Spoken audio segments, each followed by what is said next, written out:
नमस्कार। आज Shastri second year में हिंदी साहित्य का फर्स्ट पेपर पद्य साहित्य जो कि रीतिकाल से संबंधित है और रीतिकाल के एक महान कवि हैं बिहारी लाल, उनके पदों पर आज अपनी चर्चा चलेगी। बिहारी लाल ने बिहारी सतसई लिखी है और उस सतसई में 700 दोहे हैं। उन 700 दोहों को लिख करके वे इतना प्रसिद्ध हो गए हैं कि दोहा छंद और बिहारी के भक्ति नीति श्रृंगार के पद ये एक दूसरे के पर्याय हो गए हैं। सबसे पहले बिहारी जी का परिचय। महाकवि बिहारी लाल का जन्म 1595 के आसपास ग्वालियर में हुआ। वे जाति के मातुर चौबे थे। उनके पिता का नाम केशव राय था। जब बिहारी 8 वर्ष के थे तब इनके पिता इन्हें ओरछा ले आए और उनका बचपन बुंदेलखंड में कटा। इनके गुरु केशवदास थे और युवावस्था ससुराल मथुरा में व्यतीत हुई, जैसे कि इस दोहे से वे अपनी बात कहते भी हैं। जन्म ग्वालियर जानिए खंड बुंदेले बाल, तरुणाई आई सुघर मथुरा बसी ससुराल। बिहारी की एकमात्र रचना सतसई सप्तशती 700 दोहे। यह मुक्तक काव्य है। इसमें 719 दोहे संकलित हैं। कतिपय दोहे संदिग्ध भी माने जाते हैं। सभी दोहे सुंदर और सराहनीय है, तथापि तनिक विचार पूर्वक बारीकी से देखने पर लगभग 200 दोहे अति उत्कृष्ट ठहरते हैं। सतसई में ब्रज भाषा का प्रयोग हुआ है। ब्रज भाषा ही उस समय उत्तर भारत की एक सर्वमान्य तथा सर्व कवि सम्मानित ग्राह्य काव्य भाषा के रूप में प्रतिष्ठित थी। सतसई को 3 मुख्य भागों में विभक्त कर सकते हैं और बड़ी बात तो ये कि सतसई एक ग्रंथ है और सतसई के ऊपर सर्वाधिक टीकाएं लिखी गई हैं बिहारी सतसई के ऊपर। इस ग्रंथ की लोकप्रियता, इसके पदों की लोकप्रियता, इसमें वर्णित विषय वस्तु की लोकप्रियता इतनी अधिक है कि सर्वाधिक टीका यदि किसी ग्रंथ की लिखी है तो वह बिहारी सतसई ही है। सतसई पर अनेक कवियों ने और लेखकों ने टीकाएं लिखी हैं। कुल 74 टीकाएं मुख्य रूप से प्राप्त हुई हैं। रत्नाकर जी की टीका एक प्रकार से अंतिम टीका है। कवि जगन्नाथ दास रत्नाकर पंडित कहलाते हैं ये। यह सर्वांग सुंदर है। सतसई के अनुवाद भी संस्कृत, उर्दू, फारसी आदि में हुए हैं और कतिपय कवियों ने सतसई के दोहों को स्पष्ट करते हुए कुंडलियां आदि छंदों के द्वारा विशिष्टीकृत भी किया है। अन्य पूर्ववर्ती कवियों के साथ भाव साम्य भी प्रकट किया गया है। कुछ टीकाएं फारसी और संस्कृत में लिखी गई हैं। टीकाकारों ने सतसई में दोहों के क्रम भी अपने अपने विचार से रखे हैं। साथ ही दोहों की संख्या भी न्यूनाधिक बताई है, यानी कि किसी ने 719, 700 में कुछ कम, इस तरह से। ये नितांत निश्चित नहीं है कि कुल कितने दोहे रचे गए थे। संभव है जो सतसई में आए वे चुनकर आए कुल दोहे 700 से कहीं अधिक रचे गए होंगे। सारे जीवन में बिहारी ने इतने ही दोहे रचे हों, ये सर्वथा मान्य नहीं ठहरता। सतसई पर आलोचनात्मक पुस्तकें भी कई लिखी गई हैं। साथ ही आधुनिक काल में इसकी कई टीकाएं भी प्रकाशित हो चुकी हैं। इनकी तुलना विशेष रूप से कविवर देव से की गई है और एक देव को दूसरी ओर बिहारी को बढ़कर सिद्ध करने का प्रयत्न भी किया गया है आलोचकों के द्वारा। 2 पुस्तकें देव और बिहारी पंडित कृष्ण बिहारी मिश्र लिखित है तथा बिहारी और देव लाला भगवान देव लिखित उल्लेखनीय है। रत्नाकर जी के द्वारा संपादित बिहारी रत्नाकर नामक टीका और कविवर बिहारी नामक एक आलोचनात्मक विवेचनात्मक ग्रंथ जो है वो भी प्रकाश में आया है। तो ये बिहारी लाल ब्रज भाषा के लेखक, और ब्रज भाषा इसलिए कही है क्योंकि उसमें उत्तर भारत में साहित्य साधना, साहित्य रचना का एकमात्र काम जो था वह ब्रज भाषा ही करती थी। काव्य में प्रसिद्धि पाने का यह ब्रज भाषा एक माध्यम हुआ करती थी। यूं तो उत्तर भारत के अंदर उत्तर प्रदेश में अवधी भाषा भी है, बुंदेलखंड में बुंदेली भाषा भी है, लेकिन हिंदी साहित्य के भक्ति काल के अंदर भी और रीति काल में भी, रीति काल तो खैर सर्वाधिक ही हमें ब्रज भाषा के सर्वाधिक उपयोग वाला काल साबित होता है। तो बिहारी के दोहों की भी उस समय की प्रचलित भाषा है, जो कि इनका प्रदेश भी वहां उसी के इर्द गिर्द था और ब्रज भाषा के आसपास वाला प्रांत ही था इनका। तो 700 दोहों में हमें 3 प्रकार के विचार वाले दोहे प्राप्त होते हैं। इनमें मुक्तक कहा है। मुक्तक का मतलब मोतियों की तरह से, यानी कि जिस भाव में कवि बैठा है उसी भाव के 2-4 दोहे कह दिए, अगले ही पल भाव विचल बदल गया है तो वो दूसरे भाव के आ गए। ये प्रबंध ग्रंथ की तरह से नहीं। प्रबंध ग्रंथ में क्या है, मैनेजमेंट होता है और मैनेजमेंट जैसे रामचरितमानस है उसमें पूरा कहानी जो है लयबद्ध तरीके से आदि से अंत को प्राप्त होती है। परंतु मुक्तक ग्रंथों की खासियत ये है कि आप अपने विचारों से कहीं भी कुछ भी उठा करके लिख सकते हैं। तो इसीलिए हमें बिहारी के दोहों में एक साथ जहाँ भक्ति भाव के 2-4 दोहे पढ़ते हैं तो वहां उसके आगे घनघोर श्रृंगारिक दोहे भी आ जाते हैं। फिर नीति की एक आध बात पढ़ते हैं तो उसके साथ ही नायिका के विरह का अतिशयोक्ति पूर्वक चित्रण भी आ जाता है। तो इसलिए मिले जुले भावों के दोहे जो है वो यत्र तत्र सर्वत्र हमें दिखाई देते हैं। तो सत सैया के दोहरे जो नाविक के थे, देखन में छोटे लगे घाव करे गंभीर। दो पंक्तियों का ये दोहा छंद है और भाषा इसकी ब्रज है, लेकिन बिहारी ने इसमें ऐसा गहरा भाव पिरोया है कि आज भी आलोचक टीकाकार जो है इसमें अन्य अन्य प्रकार की टीकाएं ढूंढकर उसके ग्रंथ को लिखने की कोशिश करते रहते हैं। तो पहला दोहा जो इसका कि मंगलाचरण का दोहा भी माना गया है। मेरी भव बाधा हरो राधा नागरी सोए, जहाँ तन की जाई परे श्याम हरित द्युति होए। सत्सय का ये पहला दोहा मंगलाचरण का दोहा माना गया है। कवि राधा जी की स्तुति का गायन कर रहे हैं। कवि राधा जी की स्मृति करते हुए, उन्हें याद करते हुए, अपने भावों की पुष्पांजलि अर्पित करते हुए कह रहे हैं कि हे चतुर राधिका जी, राधा नागरी सोए। हे चतुर राधा जी, नगर की रहने वाले चतुर, हे चतुर राधा जी, आप मेरी भव बाधा, सांसारिक बाधाओं का हरण करें, उनका शमन करें। जहाँ तन की जाई परे श्याम हरित द्युति होए। जिनके शरीर की परछाई मात्र पड़ने से श्री कृष्ण प्रसन्न हो जाते हैं, अर्थात जिनकी झलक दिखलाई, जाई पड़ने से तात्पर्य है कि हल्का सा राधा जी दिखाई दे गई और उस दिखाई देने में ही कृष्ण प्रसन्न हो जाते हैं। वे चतुर राधा जी मेरी सांसारिक बाधाओं का हरण करें। तो इसके अंदर, इस दोहे के अंदर अंतिम पद जो है, जहाँ तन की जाई परे श्याम हरित द्युति होए, आलोचक जो है वो अलग अलग प्रकार का अर्थ भी निकालते हैं। पहले सीधा साधा अर्थ तो इसी प्रकार की कि जिनकी झलक मात्र दिखाई देने से श्री श्याम प्रसन्न हो जाते हैं। और दूसरा अर्थ इसमें यह डाला गया है कि जहाँ तन की जाई परे, कि जिनके पीताभ वर्ण की झलक पड़ते ही, राधा जी गौर वर्णी थी, गौर वर्ण को कनक के समान, केसर के समान, जिसमें थोड़ी सी सोने जैसी आभा भी होती है, पीत वर्णी सा हो गया है गोरा रंग यहाँ पर, कि वे चतुर राधिका जी जिनका जो तन है, जिनका शरीर जो है जो पीत वर्णी है, वे नील वर्णी श्याम, घनश्याम जो है वो नीले रंग के है, सांवला रंग, नील वर्णी घनश्याम के ऊपर पड़ती है तो हरित द्युति होए, तो वे हरे रंग के हो जाते हैं। दो प्रकार के रंगों का प्रयोग दिखाया है चतुराई पूर्वक इसमें। पीला और नीला रंग चित्रकला में हम जब रंगों का समायोजन करते हैं तो वो हरे रंग में बदल जाता है। पीत वर्णी राधा जी की आभा नील वर्णी घनश्याम के ऊपर जब पड़ती है तो वह हरित वर्णी हो जाते हैं। तो हरित वर्णी से तात्पर्य हम ये लेते हैं कि वे हरे भरे हो जाते हैं, प्रसन्न हो जाते हैं। और दूसरा अर्थ इसमें यहाँ पर कि जहाँ तन की जाई परे, जिस राधा जी का चतुर स्मरण हम अपने मन और मस्तिष्क में करते हैं, श्याम हरित द्युति हुए, तो हमारे काले रंग के जो पाप हैं वे छिप जाते हैं और हम हरे भरे प्रसन्न हो जाते हैं। इस प्रकार से इस दोहे में तीन प्रकार के अर्थ ढूंढ लिए गए हैं। प्रथम पंक्ति का अर्थ तो एक ही सा रहेगा, वे चतुर राधा जी मेरी सांसारिक बाधाओं का हरण करे। पहला अर्थ कि जिनके शरीर की झलक मात्र पड़ने से नील वर्णी घनश्याम जो है वे प्रसन्न हो जाते हैं, हरे भरे हो जाते हैं। रंगों का प्रयोग करते हुए दूसरी पंक्ति का पुनः अर्थ, जिनके पीत वर्णी आभा नील वर्णी घनश्याम की देह पर जब पड़ती है तो वे हरित वर्णी हो जाते हैं, हरित वर्णी से तात्पर्य हरे भरे हो जाते हैं। तीसरा अर्थ यहाँ पर कि साधक जब राधा जी की स्तुति अपने ध्यान में लाता है तो पुण्यात्मा की प्रतीक राधा जी जो है वे भक्तों के पापों का, जो कि काले रंग के होते हैं, उनको दूर कर देती है और भक्त जो है वह हरा भरा हो जाता है। ब्रज भाषा का प्रयोग है और दोहा छंद है और राधा जी का स्तुति गायन किया गया है।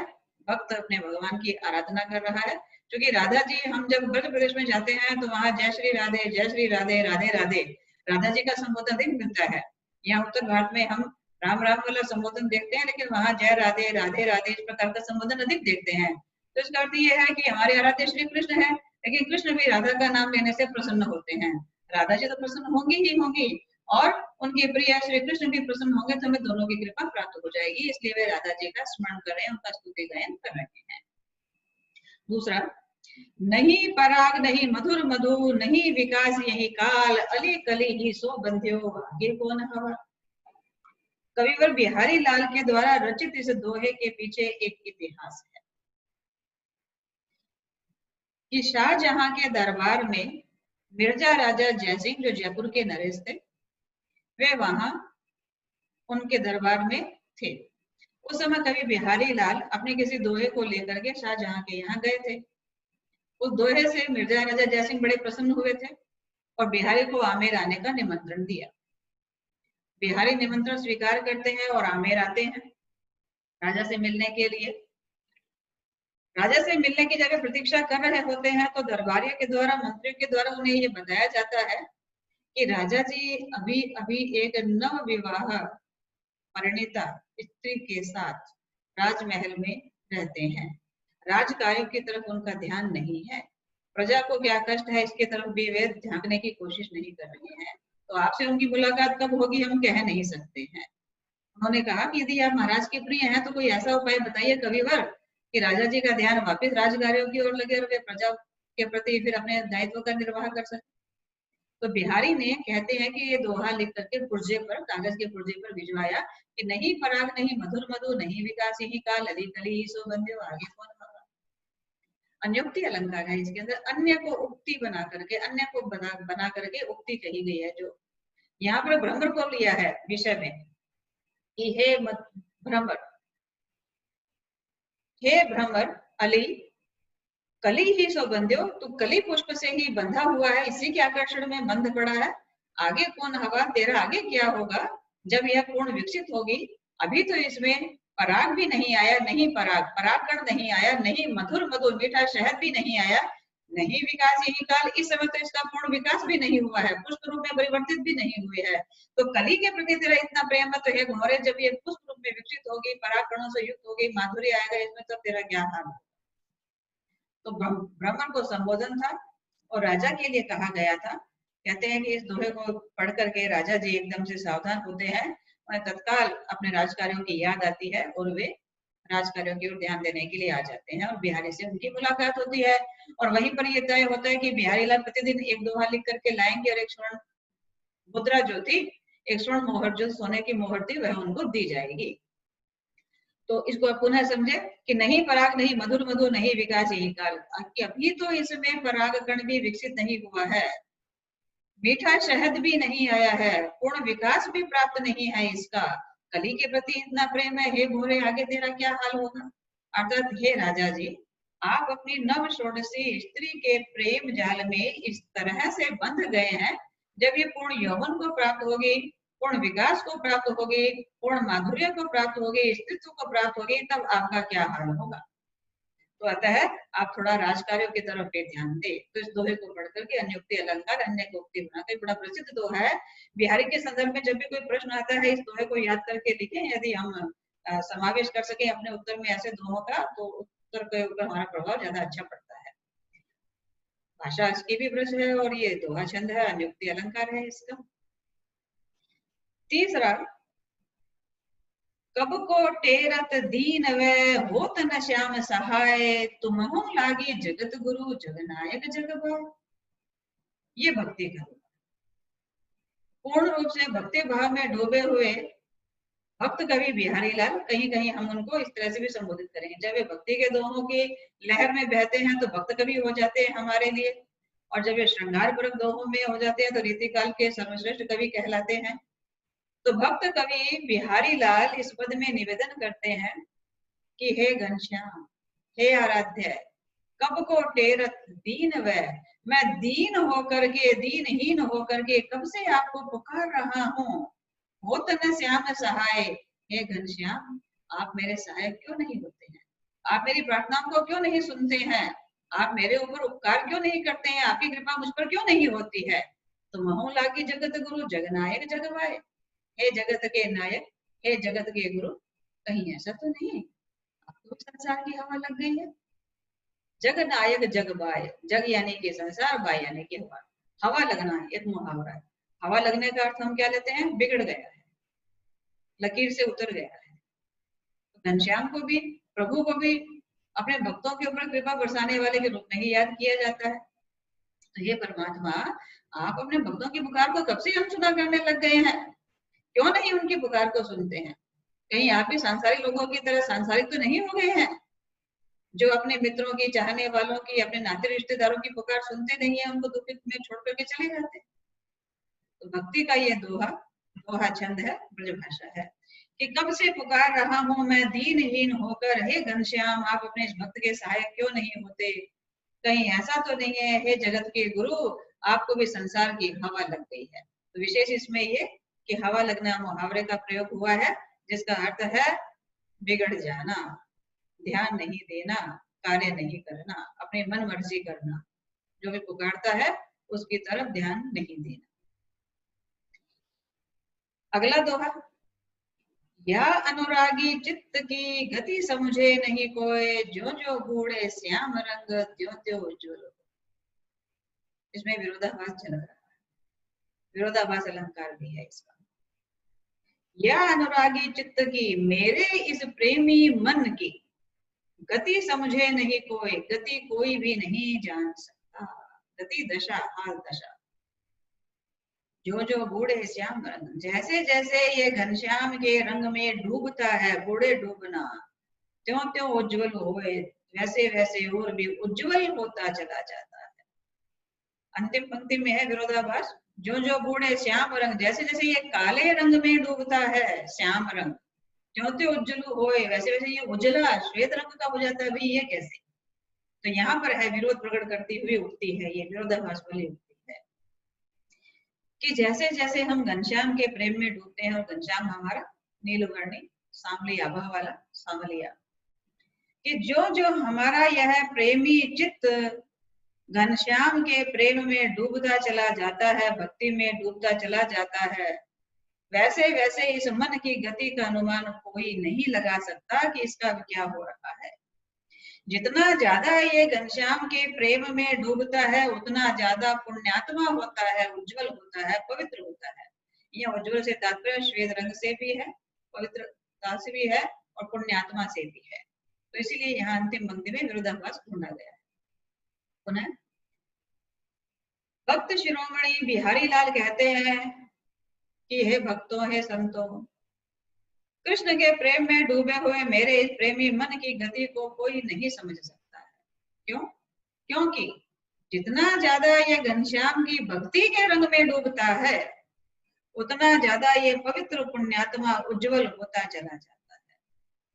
विशेष में लिखेंगे हम कि अंतिम पंक्ति में या पद के अगले चरण में, अंतिम चरण में विरोधाभास अलंकार है, क्योंकि काले रंग में डूबकर उज्जवलता को प्राप्त करना किस प्रकार से, परंतु यहाँ काला रंग से तात्पर्य नीलवर्णी श्री कृष्ण की भक्ति है, और भक्त का उजला होना यानी कि पुण्यात्मा की ओर उसका अग्रसर होना। कहत सवई बेंदी दिए आंगू 10 गुण हो, तिये ललार बेंदी दिए अगिनत बढ़त उद्वत। ये श्रृंगार का पद है। नायिका के सौंदर्य की चर्चा यहाँ की जा रही है।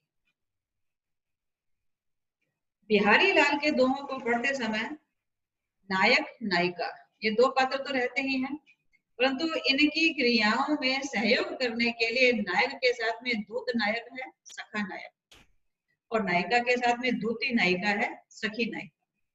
इन दोनों का कार्य क्या है, दूतों का और सखाओं का, कि वे एक दूसरे के यहाँ मेल मुलाकात करते हैं और अपने अपने नायक और नायिका की प्रशंसा करते हैं। तो इसी प्रकार से कोई दूती नायिका नायक श्री कृष्ण के समक्ष जाती है और अपने नायिका की प्रशंसा में ये कहती है, कहते सभी, कि सभी कहते हैं, सुना है सभी कहते हैं, बेंदी दिए, बिंदी देने से, शून्य देने से, आंगो 10 गुनो होत, अंक जो है उसमें दहाई बढ़ जाती है, 10 गुना हो जाता है। एक के आगे 0 लगाया तो 10 हो गया, 10 के आगे 0 लगाया तो 100 हो गया, दहाई रूप में वो बढ़ जाता है। कहते सभी बेंदी दिए आंक 10 गुना हो, सभी कहते हैं कि अंक के आगे 0 लगा देने से, बिंदी लगा देने से वह 10 गुना व्यक्ति को प्राप्त हो जाता है। तिये लिलार, तिये के ललाट पर, तिये यानी कि स्त्री, ललाट यानी कि माथा, बेंदी दिए बिंदी देने से, अगिनतु बढ़त उदोत, अनगिनत रूप से उसका उजाला बढ़ जाता है, उसके मुख का सौंदर्य बढ़ जाता है, कि वह नायिका सर्वगुण संपन्न है, सौंदर्यवती है, परंतु जब अपने माथे पर बिंदी लगा लेती है तो उसका यह सौंदर्य 10 गुना, अनगिनत गुना, कई गुना बढ़ जाता है। तो इस दोहे में बिहारी का अंक संबंधी ज्ञान भी प्रकट होता है। लोक व्यवहार के अनुभवों से जो ज्ञानार्जन होता है वह साहित्यकारों के वर्णन में शामिल हो जाता है। तो बिहारी का यही लोक व्यवहार जो है वह उनके पदों में इस प्रकार से आ जाता है। पुनः दूती नायिका नायक के समक्ष जाती है और अपने नायिका के सौंदर्य की चर्चा इस प्रकार से करती है कि हे नायक, सभी कहते हैं कि एक अंक के आगे बिंदी लगा देने से उसकी कीमत 10 गुना बढ़ जाती है, परंतु हमारी नायिका के ललाट पर जब बिंदी लगती है ना, तो उसका सौंदर्य अनगिनत रूप से बढ़ जाता है, उसका सौंदर्य अनगिनत रूप से बढ़ा हुआ उदित होता है, दिखाई देता है, प्रकट होने लगता है। तो इस प्रकार ये दूती नायिका का कथन। पुनः नीकी लागी अनाकनी फीकी परी गुहारी तजियो मनो तारन बिरद बारक बारनी तारी। ये भगवान से बात की जा रही है। भक्त कह रहा है कि मैं भी तो आपकी पूजा करता हूँ, प्रार्थना करता हूँ, उपासना करता हूँ, भक्ति करता हूँ, मेरा भी तो उद्धार होना चाहिए। आखिर क्या कारण है, इतने समय बीत गया है, आप मेरा उद्धार नहीं कर रहे हैं। नीकी लागी अनाकनी, आपने तो अच्छी आनाकानी कर दी है, वाह, खूब रही आपकी तो आनाकानी। फीकी परी गुहारी, पुकारते पुकारते मेरी पुकार भी फीकी पड़ती जा रही है, बेदम होती जा रही है, अब इसमें जान भी नहीं रही है। तजियो, त्याग दिया ना है, त्याग दिया है, मनो मानो, तारन बिरद, तारने वाला आपका जो बिरद है, बिरद कहते हैं यश को, कि आपका यश किस बात का, कि भक्तों का उद्धार करते हो, भक्तों को तार देते हो, ये आपका यश है। क्या आपने त्याग दिया है अपने तारने के बिरद को, यश को, बारक एक ही बार, बारनी तारी, हाथी का उद्धार करके। अनुप्रास अलंकार का बड़ा अच्छा उदाहरण है, ब का प्रयोग हो रहा है, ब वर्ण की आवृत्ति बार बार हो रही है, तो अनुप्रास अलंकार है। तो भक्त भगवान से थोड़ा सा इस प्रकार से नाराज होते हुए कह रहा है कि हे प्रभु, मैं कब से आपको पुकार रहा हूँ, पुकारते पुकारते अपने में आपने मेरे पुकार की अच्छी आनाकानी कर दी, सुन नहीं रहे हो, और मेरा कंठ भी धीमा हो गया है, मेरी पुकार भी फीकी पड़ गई है, मेरा दम भी निकल गया है, अब मेरे पुकार में इतनी ताकत भी नहीं रही है। कहीं ऐसा तो नहीं है कि सदियों में आपके भक्तों ने आपको जो एक बिरुद दे रखा है, यश दे रखा है कि आप भक्तों के उद्धारक हैं, उनका तारण करने वाले हैं, तारणहार हैं उनके, परंतु एक बार आपने हाथी का उद्धार करके शायद इस यश को छोड़ दिया है। पौराणिक कथाओं में ज्ञान होता है कि बारक बारनी तार, कि एक बार एक गज था,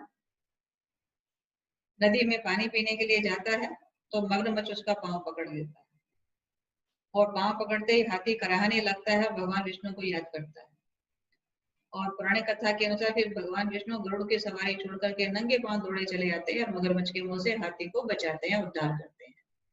तो इस प्रकार भक्त भी कह रहा है कि जब वो हाथी को एक मात्र पीड़ा आने पर पुकारा, पुकारते ही आप दौड़े चले आए थे, तो मैं तो आपको कब से पुकार रहा हूँ कि मेरे अपने इस भक्त का उद्धार आप क्यों नहीं करते हो, भक्त के उद्धार पर आपकी दृष्टि क्यों नहीं पड़ रही है, पुकारते पुकारते मेरा कंठ भी धीमा हो गया है। भगवान से एकनिष्ठ भाव से प्रार्थना करते हुए अपने उद्धार के लिए कहा जा रहा है। और अंतिम पद में जो है अनुप्रास अलंकार है, दोहा छंदा ब्रजभाषा का प्रयोग है, भक्ति का पद है ये। तो एक साथ ही हमें कई भावों के दर्शन हो जाते हैं। नीति की बात वाला भी एक पद आ गया था, 2-3 भक्ति के आ गए, एक श्रृंगार का आ गया था। अगला पद, कहत नटत रीझत खीजत मिलत खिलत लजियात भरे भवन में करत है नैनन ही सोना। अब दोहा छंद की चतुराई देखिए आप, कितनी बड़ी घटना घट रही है और मात्र कुछ पंक्तियों में कवि ने साफ साफ समझा दिया। कवि कह रहे हैं कि एक भवन है, बड़ा भवन है, जहाँ नाते रिश्तेदार भी बैठे हुए हैं और नायक नायिका भी बैठे हुए हैं। बिहारी के पदों में जब हमें दोहे में वर्णन आता है, उसको समझने के लिए कुछ कल्पना करनी पड़ती है, तो कल्पना करेंगे तभी हमें थोड़ा सा उसका अर्थ ग्रहण हो पाता है। जैसे मैंने दूती नायक और नायिका की बात बतलाई, उसी प्रकार दूत नायक और नायिका, दूत नायक और नायक का भी संबंध इसी प्रकार का रहता है। तो ये जो भवन में घटना घटित हो रही है, इसके लिए भी कल्पना शक्ति का सहारा लेते हुए कहेंगे कि बड़े बुजुर्गों की उपस्थिति से, संबंधियों की, नाते रिश्तेदारों की उपस्थिति से एक कक्ष भरा हुआ है और वहीं पर नायक और नायिका भी बैठे हुए हैं। मात्र नेत्र संचालन से, नेत्र की भाषा से उन्होंने कितनी बात कर ली है। ये कहती, सभा भवन में नायक ने नेत्रों के इशारे से नायिका को कुछ कहा।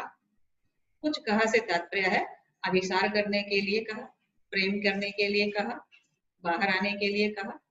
नटती, आंख के इस इशारे को समझकर नायिका ने भी आंख से ही नट दिया, मना कर दिया।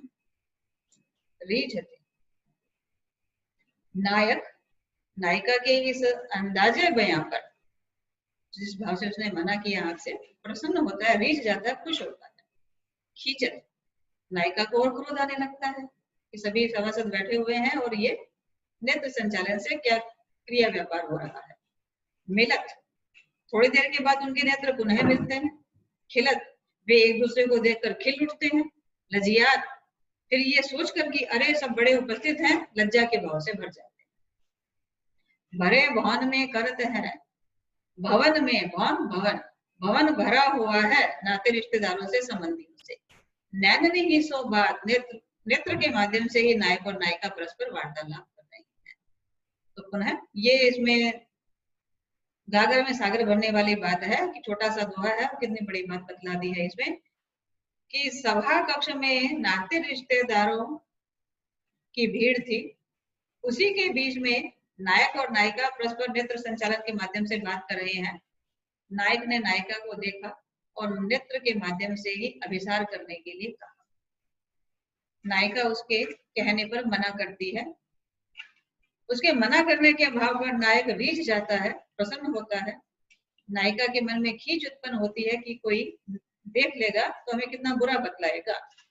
थोड़ी देर बाद पुनः दोनों के नेत्र मिलते हैं और वे खिल उठते हैं, लेकिन फिर सभा भवन का ध्यान आते ही लज्जा के भाव से भी भर जाते हैं। इस प्रकार सभासदों के बीच में भरे हुए भवन में ही नायक नायिका नेत्र के माध्यम से बात करते हैं। परीक्षा की दृष्टि से ऐसे दोहे पूछे नहीं जाते हैं। बिहारी कवि को पढ़ने के लिए ऐसे दोहों का मूल्यांकन किया जाना जरूरी है कि जो गागर में सागर भरने वाली बात है वो कहाँ आती है। अगला, नाहिन ये पावक प्रबल लुए चलती चहु पास, मानो बिरह बसंत के ग्रीष्म लेत उसास।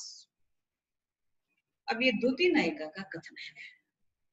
वह अपने नायिका की विरह वेदना का उल्लेख नायक के सामने जाकर कर रही है। वो कहती है कि ना ही न ये पावक प्रबल, कि ना ही तो ये प्रचंड अग्नि सुलग रही है, लुएं चलती चहुपास, और ना ही प्रचंड लुएं कहीं आसपास चल रही है। मानो बिरह बसंत के, मानो विरह रूपी बसंत के कारण ग्रीष्म लेत उसास, जो गर्मी का समय है, जो ग्रीष्म है, वो लंबी लंबी सांसें ले रहा है। तात्पर्य ये है कि जो गर्म तेज लुएं चल रही थी उसका आकल्पन इस प्रकार से किया गया है कि प्रिय बसंत के विरह में जो ग्रीष्म मास है, बसंत का महीना पहले आता है, गर्मी उसके बाद में आती है। बसंत रूपी नायक के अभाव में ग्रीष्म रूपी नायिका जो है वो जो सांसें लेती है वो इस प्रकार से लगता है कि जैसे उसके विरह के भाव से डूबी हुई गर्म और तप्त सांसें लुओं के रूप में चल रही है। ना ही नहीं ये पावक प्रबल, ना ही तो ये प्रचंड अग्नि है जो आसपास लुएं चल रही है, उसको देखकर कहा जा रहा है कि विरह रूप बसंत रूपी नायक के विरह में ग्रीष्म रूपी नायिका दीर्घ सांसें ले रही है जो लुओं के रूप में नजर आ रही है। इन दुखिया अखियान का सुख सिरज्यो ही नाही, देखत बने ना देखते बिन देखे या बुलाए। इन दुखिया अखियान को नायिका अपनी सखी से कह रही है कि हे सखी, मेरी इन दुखियारी आंखों को सुख सिरज्यो ही नहीं, लगता है परमात्मा ने भाग्य में सुख लिखा ही नहीं है। सिरज्यो ही सर्जना करना, लिखना, किस्मत में लिखना, कि लगता है परमात्मा ने मेरी इन दुखियारी आंखों की के लिए कोई सुख लिखा ही नहीं है, भाग्य में इसके सुख लिखा ही नहीं है। देखत बने न देखते, कि जब मैं नायक को देखना चाहती हूँ, देखत बने न देखते, जब नायक मेरे समक्ष होता है और मुझे उसको देखने का भरपूर अवसर होता है तो मैं लाज के मारे उसे देख नहीं पाती हूँ। देखत बने, देखने के अवसर पर भी न देखते, मैं देख नहीं पाती हूँ लाज के मारे। बिन देखे ये बुलाई। और जब वह नायक नजर नहीं आता है तो उसके वियोग में, उसके विरह में ये आकुलता के भाव से भरी रहती है, दुख के भाव से भरी रहती है। पुनः नायिका अपनी विरह वेदना का भाव अपनी सखी के समक्ष इस प्रकार प्रकट कर रही है कि हे सखी, लगता है मेरी इन दुखियारी आंखों की किस्मत में परमात्मा ने सुख लिखा ही नहीं है, क्योंकि जब नायक इसके समक्ष होता है तो भी लाज के मारी ये उसे अपनी खुली आंखों से देख नहीं पाती, और जब नायक समक्ष नहीं होता है तो उसको बिना देखे ये आकुलता के भाव से, पीड़ा के भाव से, विरह के भाव से भरी रहती है। तो जब परिस्थिति अनुकूल है तब भी दुख है इनके सामने, जब परिस्थिति प्रतिकूल है तब भी इनके सामने दुख है, ऐसा नायिका के द्वारा कहा जा रहा है। इत आवती चली जाती उत, चली 6-7 हाथ, चढ़ी हिंडोरे सी रहे, लगी उसास अनुसास। दूती नायिका का कथन है। वह नायक के समक्ष जाती है और विरह के भाव से दुखी हो रही अपनी नायिका की मनोव्यथा को इस प्रकार लिखती है, कहती है, बताती है। चढ़ी हिंडोरे सी रहे, दूसरी पंक्ति से देखना शुरू करें। हिंडोले पे चढ़ी हुई सी लगती है वह, लगी सांस अनुसार, अपनी सांसों, लेती हुई सांस और छोड़ती हुई सांस, दो प्रकार के सांस, ली जाने वाली और छोड़ी जाने वाली। इन दोनों ही प्रकार की सांसों में वह नायिका जो है वह हिंडोले पे चढ़ी हुई दिखाई देती है, महसूस होती है। कारण इत आवती चली जाती हो, इधर आती है और उधर जाती है। 6-7 हाथ, एक तरफ जाने में 6 हाथ, दूसरी तरफ जाने में 7 हाथ, और हिंडोले के समान वह लगी रहती है। इसके पीछे भी हम कल्पना के माध्यम से अर्थ ग्रहण किया गया कि दूती नायिका नायक से कह रही है कि तुम्हारे विरह में, आपके विरह में नायिका इतनी क्षीणकाय हो गई है, इतनी दुबली पतली हो गई है कि जब वो अपनी सांसों को लेती है तो उन्हें भी स्थिर नहीं कर पाती है, अपने सांस की गति में खुद स्थिर नहीं रह पाती है। क्या होता है कि जब सांस खींचती है तो 6 हाथ पीछे चली गई, और जब सांस छोड़ती है तो 7 हाथ आगे चली गई। इतनी दुबली हो गई, अपने सांसों के नियंत्रण में खुद को भी स्थायी भाव नहीं दे पाती है। तो ये बिहारी की आलोचना में दोहा अतिशयोक्ति के रूप में आता है कि भला कोई विरह वेदना में इतना दुबला पतला भी हो गया होगा कि खुद ही की सांसों में हिंडोले पे चढ़ा हुआ सा दिखाई दे, जैसे घड़ी का पेंडुलम है, यूं हिलता है, ये जैसे झूला है, हिंडोला है, आगे और पीछे होता है।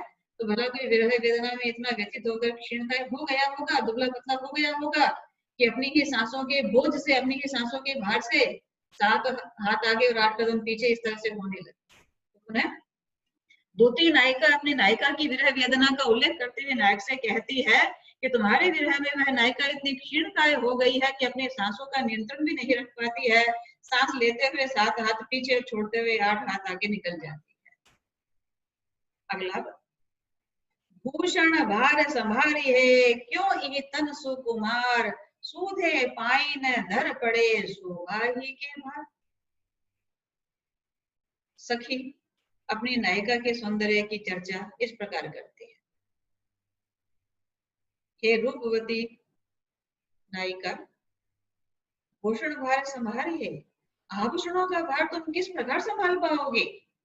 भूषण, आभूषण, गहने, भार उनका भी वजन होता है, आभूषणों का वजन, आभूषणों का भार संभारी है, कैसे संभालेंगी आप। क्यों इही तन सुकुमार, ये जो आपका तन है इतना कोमल है, इतना सुकुमार है कि इस पर जो तुमने आभूषण पहने हैं, इन आभूषणों का भार ये कोमल अंग कैसे सहन करेंगे, इनका भार वो कैसे संभालेंगे। सूधे पाई न धर पड़े, देखो तुम जब चलती हो तो तुम्हारे कदम भी सीधे नहीं पड़ रहे हैं, वो भी डगमग हो रहे हैं। शोभा ही के भार, एक तो तुम्हारा सौंदर्य ही इतना प्रभावशाली है, तुम्हारा सौंदर्य इतना भारी भरकम है, उस पर तुमने आभूषणों का भार और लाद दिया है, तो सौंदर्य और आभूषणों के दोनों के मिले जुले वजन से तुम धरती पे सीधा कदम नहीं रख पा रही हो, तुम डामाडोल होकर के चल रही हो, सीधे पांव भी नहीं रख पा रही हो। पुनः सखी अपनी नायिका के सौंदर्य की चर्चा करती हुई उससे कहती है कि हे सुकुमार अंगों की नायिका, एक तो तुम्हारे सौंदर्य का वजन ही इतना ज्यादा है और उस पर तुमने आभूषणों का भार और लाद दिया है। भला ये कोमल अंग आभूषणों के भार को किस प्रकार संभाल पाएंगे? देखो, इन आभूषणों के भार से तुम धरती पर सीधे पांव रख करके चल भी नहीं पाती। तो ये श्रृंगार का पद है और नायिका के सौंदर्य की चर्चा सखी के माध्यम से की जा रही है। तो इस प्रकार बिहारी लाल 700 दोहे हैं। ये तो कुछ चुनिंदा दोहे हैं, और भी दोहे हैं आपके पाठ्य पुस्तक में। दूसरे लेसन में हम अन्य दोहों को और लेंगे, जिसमें नीति की बात भी होगी और भक्ति की बात भी ज्यादा होगी, और शुद्ध रूप से श्रृंगारिक रूप से नायिका का सौंदर्य चर्चित जहां किया है उन्होंने, वो और भी बातें आएंगी। कवि बिहारी की कुछ काव्यगत विशेषताओं पर दृष्टि डाल लेते हैं कि कवि बिहारी लाल ने अपने दोहों के अंदर किस विषय का चयन किया है, वर्णित किए जाने वाले उनके विषय क्या है। तो सबसे पहले कि इनकी कविता का मुख्य विषय जो है वो है श्रृंगार, श्रृंगारिक कवि। मुख्य रूप से ये एक श्रृंगारिक कवि कहलाते हैं। उन्होंने श्रृंगार के संयोग और वियोग, दो पक्ष होते हैं श्रृंगार के, संयोग भाव और वियोग भाव, दोनों ही का बड़ा सुंदर वर्णन किया है। संयोग पक्ष में बिहारी ने हाव भाव और अनुभवों का बड़ा ही सूक्ष्म चित्रण किया है, उसमें बड़ी मार्मिकता है। संयोग का एक उदाहरण देखिए आप कि बत्रस लालच लाल की मुरली धरी लुकाए, सो गए घोन हंसे देर गई नट जाए। कि नायक के पास में बैठी हुई, यानी कि श्री कृष्ण के साथ में बैठी हुई ग्वाली ने जो गोपियां हैं, वो श्री कृष्ण के बातों के रस के लालच में कि हमसे बात करें, उनकी मुरली छिपा देती हैं। बत्रस लालच लाल की, लाल यानी कि श्री कृष्ण की बातों के रस के लालच में मुरली धरी लुकाए, मुरली को छिपा दिया गया है।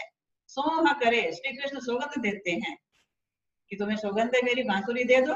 भवन हंसे, आंखों ही आंखों में वे लड़कियां, वे स्त्रियां, वे नायिकाएं हंसती हैं। देन कहीं नट जाए, कृष्ण पता लग जाता है उनको कि इनके पास ही है और ये देने में नाटक कर रही हैं। वे देने के लिए कहते हैं, वे मना कर देती है नटी जाए कि नहीं हम तो नहीं देंगे, हमसे तो बातें करो, क्योंकि तुम बांसुरी ले लोगे तो बांसुरी से वादन ही करते रह जाओगे और हम तुम्हारी बातें कैसे सुन पाएंगे, हमें तो इसमें बातों के रस का आनंद चाहिए। तो ये शुद्ध श्रृंगार का पद। बिहारी का वियोग वर्णन भी बड़ा अतिशयोक्तिपूर्ण है, जो मैंने पहला पद बताया था कि वियोग के कारण क्षीणकाय नायिका सांस छोड़ते और लेते समय 6-7 हाथ आगे पीछे हो जाती है। यही कारण है कि इसमें स्वाभाविकता नहीं है। विरह में व्याकुल नायिका की दुर्बलता का चित्रण करते हुए उसे घड़ी के पेंडुलम सा बना दिया गया है, जो इस दोहे में मैंने बता दिया। सूफी कवियों की हात्मक पद्धति का भी बिहारी पे पर्याप्त प्रभाव पड़ा है। वियोग की आग से नायिका का शरीर इतना गर्म है कि उस पर डाला गया गुलाब जल भी बीच में ही सूख जाता है। ये भी अतिशयोक्ति अलंकार में आएगा कि औंधाई सी सुलकी बिरह बिथा बिललात, बीच ही सूखी गुलाब गो छींटो छुयो न गात। ये कोई विरहणी नायिका है, नायक के वियोग में उसे ताप सता रहा है, विरह की अग्नि में वह झुलस रही है। उसकी मनोदशा का वर्णन करती हुई दूती नायक के समक्ष जाती है और कहती है कि हे नायक, हमारी नायिका की विरह वेदना से जो दुर्दशा हो रही है उसका हम कैसे वर्णन करें। कि विरह बिथा बिललात, विरह की व्यथा से वह बिलख रही है, सुलग रही है। औंधाई शीशी, हमने गुलाब जल की जो शीशी थी उसके ऊपर औंधा दी, सुलखी देख करके। जब हमने ये देखा कि हमारी नायिका विरह की अग्नि से झुलस रही है, तो हमने उसके ऊपर एक शीशी औंधा दी। बीच ही सूखी गुलाब, वो है गुलाब जल की जो शीशी थी वह बीच ही में सूख गई, गुलाब जल की शीशी बीच में ही सूख गई। छींटो छुयो नगा, तो उसका एक भी छींटा, एक भी बूंद जो है वह उसके शरीर पर नहीं पड़ी। अर्थात वह अग्नि की वेदना में इतनी सुलग रही थी, झुलस रही थी, लपटें निकल रही थी उसकी देह से कि गुलाब जल की शीशी जब हम छिड़कने लगे तो वो बीच में भाप बन करके ऊपर उनकी देह का तो उसने स्पर्श नहीं किया, इतनी अग्नि प्रचंड हो रही थी। तो ये भी उनका अतिशयोक्ति से भरपूर चित्रण आता है।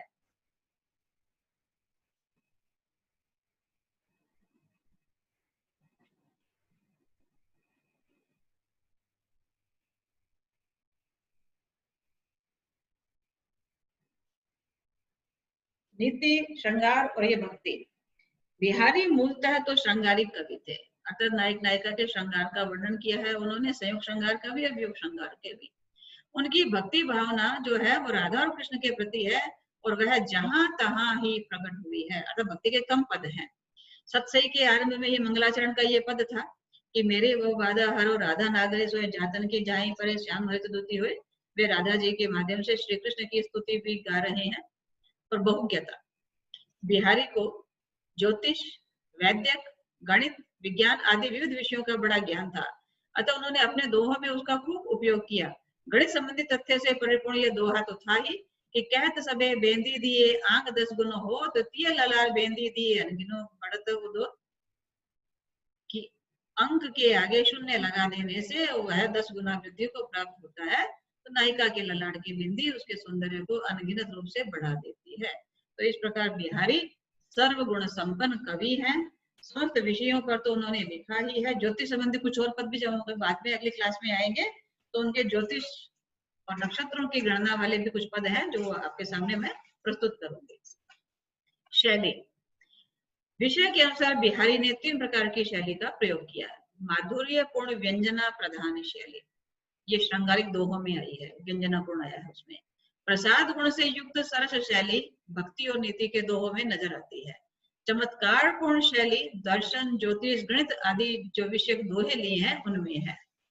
रस, यद्यपि बिहारी काव्य में शांत, हास्य, करुण आदि रसों के भी उदाहरण मिल जाते हैं, किंतु उनका मुख्य रस तो श्रृंगार ही है।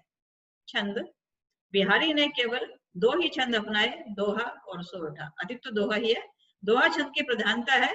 बिहारी के दोहे समाज शैली के उत्कृष्ट नमूने हैं। समाज शैली में यानी कि कम शब्दों में अधिक से अधिक बात कही जाती है। दोहे जैसे छोटे छंद में कई कई भाव भर देना ये बिहारी जैसे कवि का ही काम था। अलंकार योजना, अलंकारों की कारीगरी दिखाने में बिहारी बड़े पटु हैं। उनके प्रत्येक दोहे में कोई ना कोई अलंकार अवश्य आ ही गया है।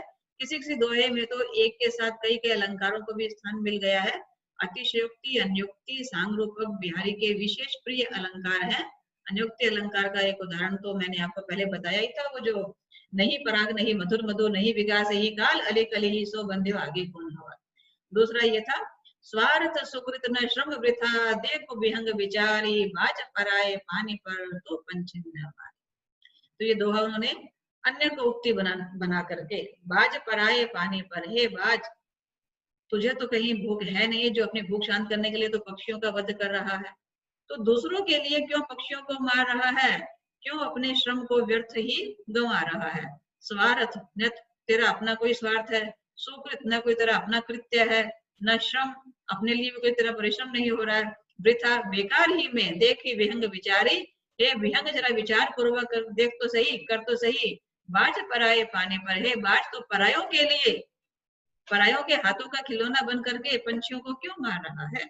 इसका अर्थ यह था कि शाहजहां जो मुगल शासक था उसने अपने दरबार में हिंदू राजा जयसिंह को भी रखा हुआ था और जोधपुर के घसिंग भी उनके दरबार में थे। तो इनकी सेना बना करके उन्होंने मराठों को परास्त करने के लिए भेज दिया था कि जाओ मराठों को परास्त करके आओ। और मराठे भी हिंदू थे, तो गज सिंह और जयसिंह दोनों ही एक हिंदू राष्ट्र के स्वामी होकर के हिंदू राष्ट्र को परास्त करने के लिए, वो भी एक इस्लाम के उपासक के लिए, इस्लामिक राजा के लिए क्यों कार्य कर रहे हैं, उनका अपना क्या स्वार्थ है, अपना क्या श्रम है। तो अन्य को उक्ति बना करके यहाँ पर उन्होंने कहा। तो ये दो अन्य उक्ति के तो ये 2 बड़े प्रसिद्ध उदाहरण है ही, और बाकी अन्य भावों के उदाहरण हम अपनी एक अन्य कक्षा में और लेंगे। बिहारी पर भी जितना अध्ययन करें उतना ही कम है। उनके ऊपर जो टीकाएं लिखी गई हैं आप उन सब से भी मदद ले सकते हैं। यूट्यूब पे भी कई आपको चैनल मिल जाएंगे ऐसे जिन्होंने बिहारी पर कई चैप्टर तैयार कर रखे हैं, उन सबको भी आप देख सकते हैं। और किसी भी प्रकार का कोई समझ में नहीं आया हो तो मेरे व्हाट्सएप लिंक जो है उसमें आप भेज सकते हैं। ठीक है, धन्यवाद।